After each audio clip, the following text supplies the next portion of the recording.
नमस्कार दोस्तों। Last video में हमने नंबर एक प्रकार के उदाहरणों को हल किया था। अब हम नंबर दो प्रकार के उदाहरण करेंगे। नंबर एक प्रकार के जो उदाहरण है वो अवकलनीयता या डिफरेंशिएबिलिटी पर आधारित थे। नंबर दो प्रकार के उदाहरण जो है वो विश्लेषिक फलन जो है उस पर आधारित होंगे, एनालिटिक फंक्शन पे, और हमें जो है उनका डेरिवेटिव जो है वो फाइंड करना होगा। तो नंबर दो प्रकार के उदाहरण में पहला एग्जाम्पल है, दिखाइए कि फलन f of z is equal to Z cube विश्लेषिक फलन है, इसका अवकलज भी ज्ञात कीजिए। हमें फंक्शन को एनालिटिक बताना होगा, तो मैंने इसके लिए आपको सी आर इक्वेशन के बारे में बताया था। अगर ये सी आर इक्वेशन को सेटिस्फाई करेगा तभी जो है ये फंक्शन एनालिटिक होगा। अगर एनालिटिक है तभी जो है हम इसका जो डेरिवेटिव है वो फाइंड करेंगे। तो चलिए बिना किसी देरी के हम एग्जाम्पल नंबर एक को प्रूफ करते हैं। इसमें फंक्शन जो है वो हमें z की क्यूब दे रखा है, एग्जाम्पल नंबर 1, और ये नंबर 2 टाइप का है। ओके, अगर आपको प्रॉब्लम हो तो आप नंबर 1 और नंबर 2 टाइप आप आगे लिखना ना भूलिएगा। इसमें हमें दे रखा है f of z is equal to Z की क्यूब। हम जानते हैं कि z is equal to X plus में आइटा y होता है। तो ये इसकी क्यूब है, तो हम इसकी क्यूब ओपन करेंगे तो x की क्यूब प्लस में 3x की square iota y plus 3x iota y की स्क्वायर प्लस में आइटा y की क्यूब। ओके, अब इसे थोड़ा सॉल्व करके लिख लेते हैं। x की क्यूब माइनस में 3x की 3 प्लस आएगा यहाँ पे 3x की स्क्वायर आइटा y, और इसमें माइनस आएगा, माइनस का 3x y की स्क्वायर, और यहाँ पे जो है इसकी क्यूब है तो ये माइनस में y का क्यूब होगा। तो x की क्यूब माइनस में 3xy की स्क्वायर, और जो आइटा की वैल्यूज़ है इसमें देखिए यहाँ पे आइटा आएगा, ऐसा इसलिए क्योंकि आइटा की क्यूब है, स्क्वायर का -1 और जो आइटा है वो यहाँ पे शेष रह जाएगा। तो मैं प्लस का आइटा कॉमन लूँगा, तो हमारे पास 3x की स्क्वायर y माइनस में y की क्यूब। तो हमने इसे यहाँ तक तो कर लिया है। हम जानते हैं कि f of z is equal to W होता है, और w is equal to U plus में आइटा v होता है। तो हमें इस फंक्शन में जो u है और जो v है वो फाइंड करना होगा।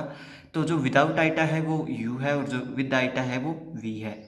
तो हमारे पास जो u होगा वो होगा x की क्यूब माइनस में 3xy की स्क्वायर, और जो v है वो 3x की स्क्वायर। आइटा को हमें इसमें छोड़ना होगा, इस बात का आप ध्यान रखें। और आइटा जो है वो प्लस में होना चाहिए, अदरवाइज़ अगर माइनस में लिया तो आपको यहाँ पे माइनस लेना होगा, और अगर आप भूल गए तो सवाल गलत हो सकता है। ठीक है, तो यहाँ तक हमने यू वी जो है इसमें निकाल लिया है। अब हम जो है सी आर इक्वेशन में जो भी चार चीज़ें होती हैं वो निकाल लेते हैं। तो आंशिक अवकलन करेंगे x के विद रिस्पेक्ट टू, तो ये 3x की स्क्वायर माइनस में 3y की स्क्वायर, ये फर्स्ट आ गया। दूसरा है del U over del Y is equal to minus का 6xy, ये इक्वेशन नंबर हमारी 2 हो गई। Del V over del X is equal to 6xy, ये इक्वेशन नंबर 3 हो गई। और del V over del Y is equal to 3x की स्क्वायर माइनस में 3y की स्क्वायर, इक्वेशन नंबर ये हमारी 4 हो गई है। 3y की स्क्वायर है यहाँ पे।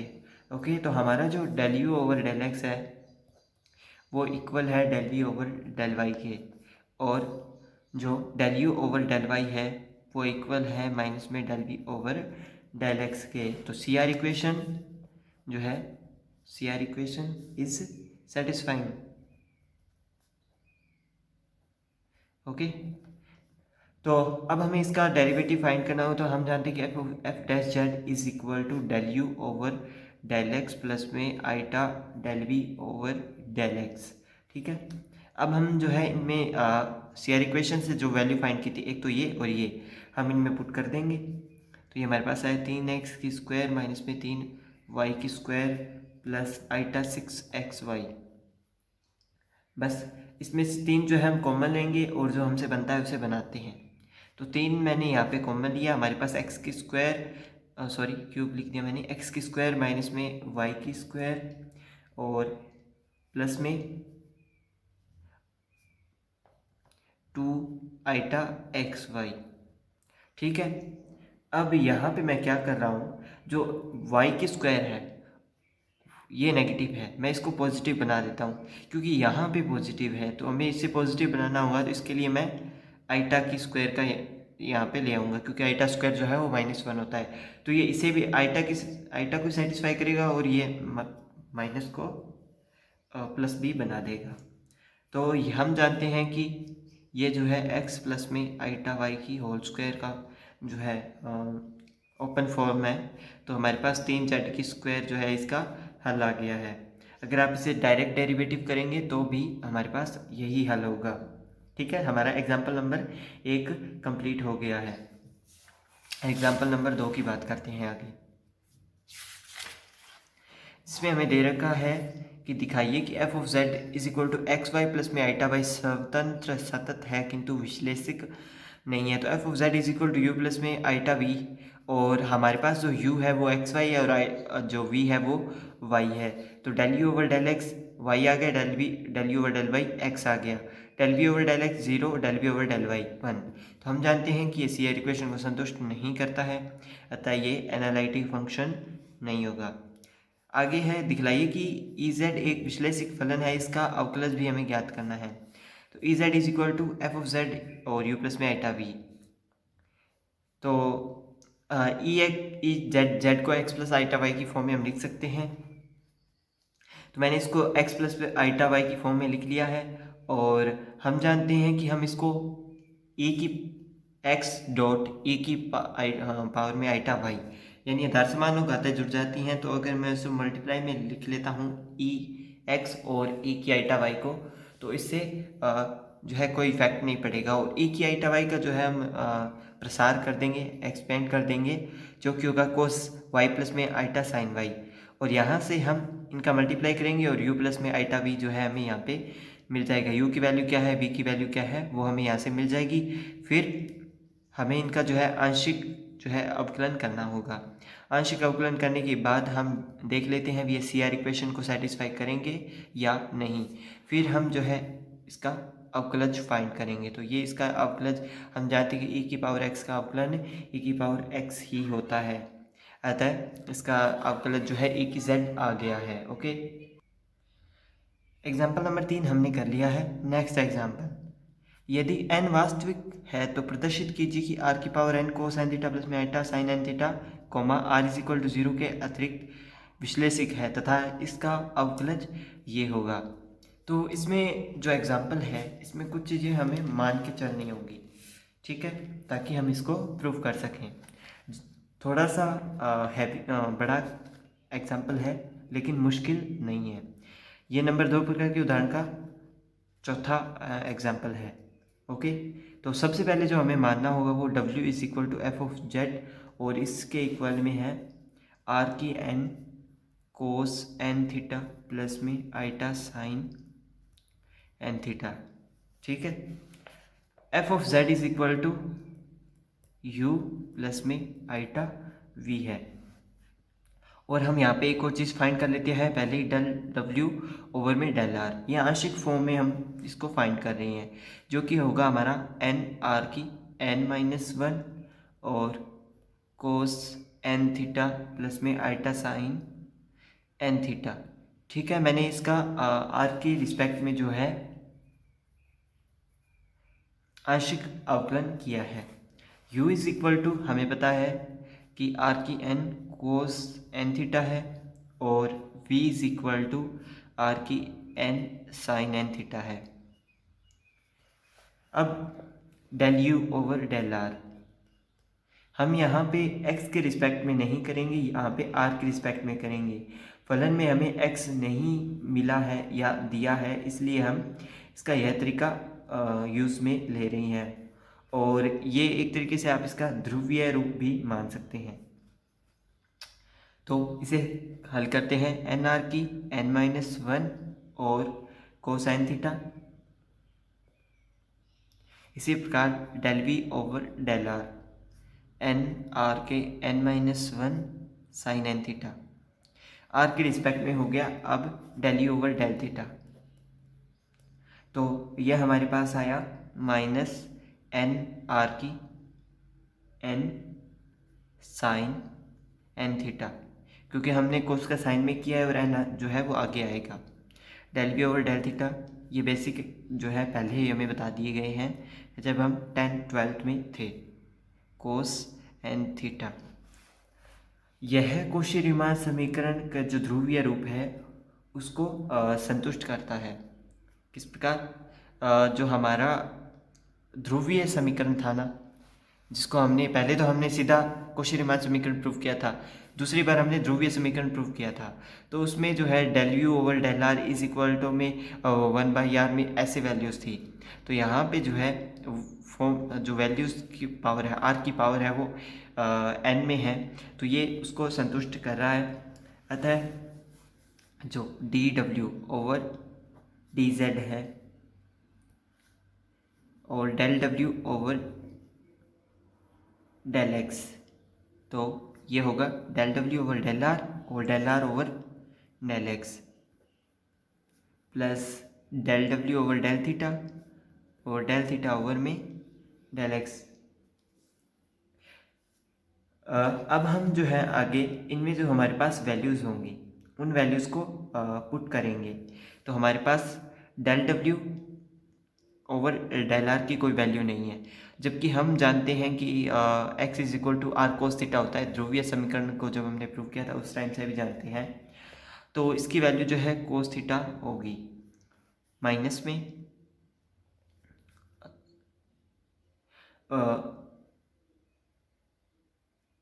साइन, इसकी वैल्यू जो है del theta over del X, इसकी वैल्यू यहाँ पे हमारे पास साइन थीटा ओवर आर हो जाएगी, और del W over del theta की वैल्यू जो है del U over del theta plus में iota del B over del theta. और यहाँ पे जो साइन थीटा ओवर आर है वो माइनस का था, इसलिए यहाँ पे मैंने माइनस लगा दिया है। ओके, अब हमें बस इसे आगे जो है सॉल्व करना होगा। और जैसे F of Z is equal to del U over del X plus में iota del B over del X था, उसी प्रकार जो है डेल डब्ल्यू और डेल थीटा के इक्वल में ये वाली वैल्यू होगी। ओके, इसे थोड़ा सा सॉल्व करते हैं। Del W over del R cos theta minus में यहाँ पे जो हमारे पास वैल्यू होगी हम उस वैल्यू को पुट करेंगे, तो हमारे पास है del U over del theta, तो ये हमारे पास है माइनस का R del B over del R और प्लस में iota R del U over में डेल आर। ये जो वैल्यूज़ है वो मैंने ध्रुवीय समीकरण से पुट की है, यहाँ इनमें से कोई भी वैल्यू मैंने पुट नहीं की है, इस बात को आपका ध्यान रखना होगा। एग्जाम्पल थोड़ा बड़ा है तो इसलिए मैं सोच समझ के करवाना पड़ रहा है मुझे, क्योंकि कई बार बीच में मैं भी चीज़ें भूल जाता हूँ। कोशी-रीमान का जो ध्रुवीय समीकरण है वहाँ से मैंने ये वैल्यूज़ जो है इसकी चेंज करी है। ठीक है, अब del W over del R cos theta यहाँ पे पड़ा रहेगा, और माइनस में यहाँ पे मैं क्या कर रहा हूँ, आइटा जो है वो कॉमन ले रहा हूँ।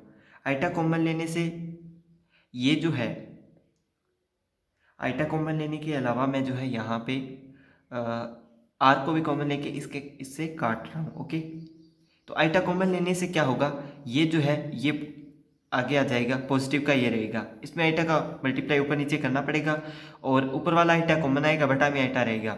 तो बटा वाले आइटा के लिए हमें आइटा बटा में तो रह नहीं सकता, हम ये पहले भी हुआ था, बटा में तो रह नहीं सकता, इसलिए हमें एक बार और ऊपर नीचे मल्टीप्लाई करना पड़ेगा, जिससे ये वैल्यू जो नेगेटिव है वो पॉजिटिव हो जाएगी। इसे एक बार आप करके देख सकते हैं, तभी आपको ये समझ में आएगा। ठीक है, प्लस में iota del V over del R sine theta. ठीक है, इसे हमने यहाँ तक सॉल्व कर लिया है। ओके, अब जो है कुछ वैल्यूज़ को हम रिप्लेस करेंगे, जैसे डेल डब्ल्यू ओवर में डेल आर कोस थीटा पड़ा है और माइनस में आइटा, जैसे वो वैल्यू हमने थीटा की थी और ये आर के फॉर्म में है, तो इसको मैं del W over del R के फॉर्म में लिख सकता हूँ, क्योंकि हमने थीटा वाली को थीटा की फॉर्म में लिखा था, यानी मैंने वहाँ पे बताया था। तो ये आर की फॉर्म में है, तो मैंने इसको आर की फॉर्म में भी लिख दिया है। आर और थीटा उससे कोई फ़र्क नहीं पड़ता, डेल डब्ल्यू और डेल आर कॉमन आ जाएगा, कोस थीटा माइनस में आइटा साइन थीटा आ गया है और हमारे पास यहाँ पे है डेल डब्ल्यू ओवर में डेल आर। हमने डेल डब्ल्यू और डेल आर की वैल्यू जो है यहाँ पे फाइंड करके रखी है, तो वो वैल्यू हम यहाँ पे पुट कर रहे हैं। तो हमारे पास है कोस थीटा माइनस में आइटा साइन थीटा, ये आइटा है, और जो वैल्यू है वो एन आर की n-1 cos N theta plus में plus iota sine N theta, ये यहाँ पे इसकी वैल्यू है। और आपको यहाँ पे बता देना, चूँकि जो हमारे पास del W over del R जो है हमने पहले फाइंड करके रखा है। तो एक बार देख लीजिए, अब थोड़ा सा ही पोर्शन बचा है इस एग्जाम्पल का। तो अब मेरे पास जो दोनों ब्रैकेट्स हैं उनमें मैं एन आर की n-1 इसको बाहर रखूँगा और जो अंदर के दोनों ब्रैकेट्स हैं उनका मल्टीप्लाई करूँगा। और तो मल्टीप्लाई करने पर हमारे पास cos theta minus cos N theta, पहली चीज़ हमारे पास ये आएगी। कोस थीटा वैसे तो पॉजिटिव था, लेकिन मुझे इस एग्जांपल को प्रूव करने के लिए जैसे कुछ चीज़ें करनी पड़ती हैं, आपको फेरबदल करना पड़ता है। अगर कोस में माइनस आ जाए थीटा के कोण के साथ, थीटा के साथ, तो उससे कोस पे कोई इफेक्ट नहीं पड़ता, इसलिए मैं यहाँ पे माइनस ले आया, क्योंकि इससे कोस पे कोई इफेक्ट नहीं पड़ेगा। इसी प्रकार आइटा कोस, इसको आइटा कोस, इसको मैंने माइनस थीटा कर दिया और यहाँ पे साइन एन थीटा है, ठीक है। प्लस यहाँ पे वैसे माइनस आना चाहिए था क्योंकि यहाँ पे माइनस था, लेकिन साइन में जो है अगर थीटा पे माइनस आ जाता है तो वो बाहर चला जाता है, इसलिए मैं बाहर वाले माइनस को अंदर ले आया और ये कोस एन थीटा हो गया। माइनस में यहाँ पे प्लस था, फिर मैं माइनस अंदर ले आया और ये साइन एन थीटा है, ओके। और ये ब्रैकेट बंद हो गया है। अब यहाँ पे जो इमेजिनरी पार्ट है और जो रियल पार्ट है हम उन्हें अलग अलग कर लेंगे, वास्तविक व काल्पनिक भाग अलग अलग करने पर। तो जब हम आइटा वाली वैल्यू को अलग करेंगे और जो विदाउट आइटा वाली वैल्यू है उनको अलग अलग करेंगे, तो हमारे पास एन आर की n-1 cos N theta, cos theta minus का माइनस में साइन एन थीटा और साइन माइनस का थीटा, ये आया। प्लस में आइटा वाली वैल्यू जो है यहाँ पे आएगी, तो ये है हमारे पास साइन एन थीटा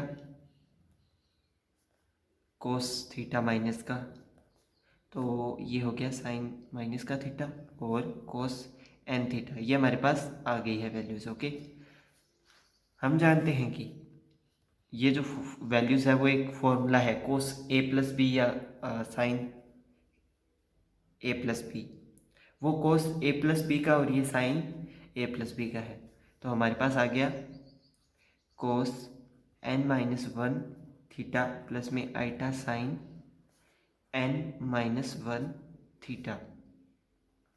हम यहाँ पे क्या है, एन थीटा माइनस थीटा है, यानी एन थीटा माइनस में थीटा, तो मैंने क्या किया, थीटा को कॉमन लिया, ये n-1 थीटा हो गया, ठीक है।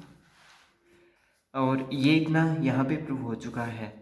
और यहाँ पे बताना है यदि r जो है वो इक्वल है 0 के, तो n जो है वो छोटा और इक्वल होगा 1 के या न हो, और r जो है वो विद्यमान है, क्योंकि r जो है वो 0 होगा तो इस पर इम्पैक्ट पड़ेगा।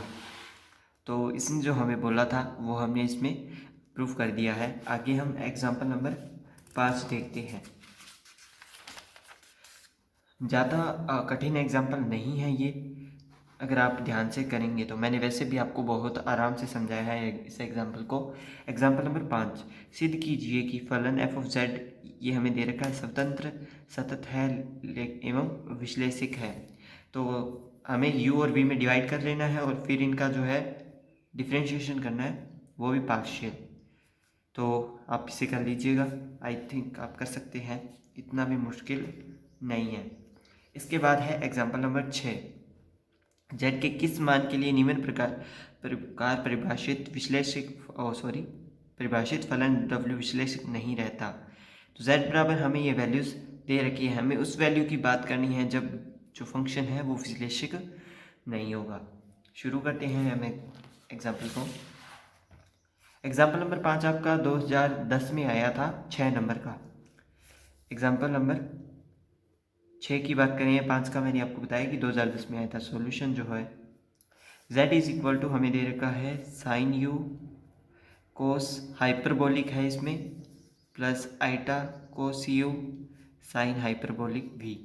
जल्दी से इसे कंप्लीट करते हैं। आज हम इस एग्जाम्पल को करेंगे और बाकी कल वाली वीडियोस में करेंगे। इसको मैं समीकरण नंबर 1 मान रहा हूँ, del Z over del U. तो ये होगा cos U cos hyperbolic v minus iota sine U और साइन हाइपरबोलिक v। u के रिस्पेक्ट में, इसलिए हमने सिर्फ u का जो है डिफ्रेंशिएशन किया है। D Z over D W is equal to del Z over del W, del Z over del U. It means ये इसके इक्वल होता है। इसका मतलब क्या होगा कि डी जो D Z over D W है वो इक्वल होगा cos U cos hyperbolic v minus iota sine u और साइन हाइपरबोलिक v। ठीक है। अब हमें समीकरण 1 तथा 2 का स्क्वायर करके एडिशन करना है। समीकरण 1 व 2 का वर्ग कर जोड़ने पर एग्जाम्पल्स में आपको कुछ चीज़ें जो है याद रखनी पड़ सकती हैं। इसलिए जैसे ये वाली चीज़ होगी, आपको ये याद रखनी होगी, इसमें याद रखने की कोई ज़रूरत नहीं है, ये ऑटोमेटिक हो जाएगा। जेड स्क्वायर प्लस में D Z over D W की होल स्क्वायर ऐड करेंगे हम इन्हें। हमारे पास है sine U cos hyperbolic v plus में iota cos U sine hyperbolic v की होल स्क्वायर प्लस यहाँ पे है cos U cos hyperbolic v minus iota sine U sine hyperbolic v इसकी होल स्क्वायर। तो एक बार इसे देख लीजिए, मैं पेज चेंज कर लेता हूँ। तो अब मैं जो है उनकी स्क्वायर ओपन कर लेता हूँ। Sine square U cos square hyperbolic v minus में cos square U sine square hyperbolic v। फिर है मैं इस चीज़ को यहाँ पे लिख रहा हूँ, ये स्क्वायर जो है हाइपरबोलिक पर आती है, मैंने गलत लगाया है। प्लस में 2 iota sine U cos U cos hyperbolic v और साइन हाइपरबोलिक v। ये चीज़ें मैंने पहले सॉल्व करके रखी हुई हैं, पर आप एक बार इनका मल्टीप्लाई जो है वो चेक ज़रूर कीजिएगा, क्या पता मेरे से कोई मिस्टेक हो गई हो। साइन स्क्वायर u और sine hyperbolic square v minus में 2 आइटा साइन u कोस u और कोस हाइपरबोलिक v और साइन हाइपरबोलिक v। ये इनका मल्टीप्लाई है और ये जो है आपस में कट जाएंगे। और ये जो वैल्यूज़ हैं, ये जो हमारे पास 4 वैल्यूज़ बची हैं, ये मल्टीप्लाई होगा साइन स्क्वायर u का और प्लस में कोस स्क्वायर u का। इसका मल्टीप्लाई है कोस हाइपरबोलिक स्क्वायर v माइनस में साइन हाइपरबोलिक स्क्वायर v के साथ। ठीक है, इसको हमने यहाँ तक कर लिया है। अब हमें इसमें बताना है कि किस प्रकार जो है ये w है वो विश्लेषक किस मान पर जो है विश्लेषक नहीं रहता है। हम जानते हैं कि ये जो वैल्यू है ये 1 होती है, लेकिन कोस में क्या होता है, सॉरी हाइपरबोलिक में क्या होता है, इन दोनों का जो माइनस है ना वो 1 होता है। मतलब ये वाली वैल्यू भी 1 है और ये वाली वैल्यू भी 1 है। तो हमारे पास z की स्क्वायर जो है z की square D Z over D W की स्क्वायर जो है हमारे पास 1 आ गया है। इस चीज़ को हाईलाइट करने की ज़रूरत है क्योंकि यहाँ पे 2 फॉर्मूले बने हैं। इसका तो हमें पता है, लेकिन ये बहुत कम बार यूज़ हुआ है, इसलिए इसको आपको ध्यान में रखना होगा। Cos hyperbolic square v minus sine hyperbolic square v, या इसकी जगह x भी हो सकता है v की जगह, तो ये 1 होता है, याद रखिएगा इसे। अब मैं z की स्क्वायर को साइड भेजूंगा तो हमारे पास D Z over D W की whole square is equal to 1 minus में z की स्क्वायर। dz ओवर dw जो है वो मेरे पास √1 माइनस में z की स्क्वायर आ गया है। अब यहाँ पे कुछ चीज़ें बतानी होंगी, चूँकि D W over D Z है वो अगर इनफाइनाइट है यानी 1/0 है, तो इसका उलट जो है डी जेड, यहाँ पे डी जेड डी डब्ल्यू और डी जेड है, तो इसका उलट D Z over D W जो है वो 0/1 होगा यानी 0 होगा। तो D Z over D W is equal to 0 और z जो है वो इक्वल है ±1 के, यानी जो ये वैल्यू है वो dz ओवर डी डब्ल्यू पर विश्लेषिक नहीं हो अगर z की वैल्यू जो है ±1 हो। अगर यहाँ पे -1 रखें या +1 रखें तो ये 0 हो जाएगा, तब ये w जो है वो विश्लेषिक नहीं होगा। ये हमें इसमें बताना था। आगे है एग्जाम्पल नंबर 7, देख लेते हैं इसके बारे में। बाकी अगर करवाना होगा तो मैं आपको कल करवा दूंगा। इसमें क्या दिख रहा है, सिद्ध कीजिए कि निम्न फलन f ऑफ z सतत है, मूल बिंदु पर कोशी रीमान समीकरण संतुष्ट होती है, परंतु वहाँ पे f(z) विद्यमान नहीं है। तो यहाँ पे आपको पहले कोशी रीमान समीकरण की जांच करनी होगी और उसके बाद जो है इसका फंक्शन फाइंड करना होगा। तो मैं आपको ये एग्जांपल कल करवाऊंगा। इसी प्रकार इसका मुझे लगता है नेक्स्ट जो है वो भी इसी प्रकार होगा। एग्जाम्पल्स 12-13 हैं इसमें, तो कुछ छुड़वाऊंगा मैं आपको और कुछ करवा दूंगा। ओके, तो वीडियो अगर पसंद आए तो लाइक कर दीजिए, अपने फ्रेंड्स के साथ शेयर कर दीजिए और चैनल सब्सक्राइब कर लीजिए। और प्लीज़ सपोर्ट कीजिए मेरी वीडियोस को, अपने फ्रेंड रिलेटिव्स के साथ शेयर कीजिए। प्लीज़ प्लीज़ प्लीज़ मैं आपसे बहुत ज़्यादा रिक्वेस्ट कर रहा हूँ। और वीडियो देखने के लिए आपका बहुत बहुत धन्यवाद।